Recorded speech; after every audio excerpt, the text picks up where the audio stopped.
আধুনিক যুদ্ধের ময়দান এখন আর কেবল বিশাল ট্যাঙ্ক বা যুদ্ধ বিমানের দখলে নেই। সংজ্ঞায় বদলে গেছে সামরিক শক্তির।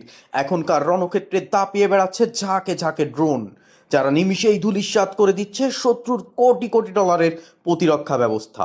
প্রযুক্তির এই দৌড়ে এখন বিশ্বকে তাক লাগিয়ে দিচ্ছে রাশিয়া ও চীন।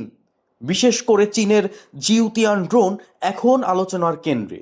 এই একটি দানবীয় ড্রোন আকাশ থেকেই ১০০টি ছোট ছোট এআই চালিত কামিকাজে ড্রোন পরিচালনা করতে পারে। অন্যদিকে রাশিয়ার ল্যান্সের ড্রোন এখন মানুষের সাহায্য ছাড়াই নিজের লক্ষ্য খুঁজে বের করে নিখুঁতভাবে আঘাত হানতে সক্ষম।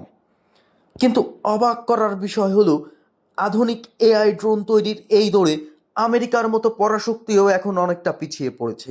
নিউ ইয়র্ক টাইমসের এক বিশেষ রিপোর্টে দাবি করা হয়েছে, পেন্টাগনের পুরনো আমলাতান্ত্রিক জটিলতা আর কেবল দামি সমরাস্ত্রের প্রতি অতি মনোযোগী তাদের ব্যর্থতার প্রধান কারণ।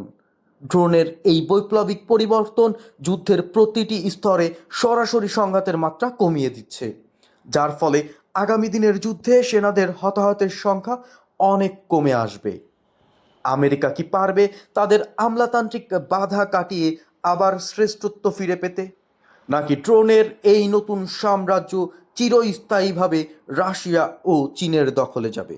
আপনার মতামত কমেন্টে জানান।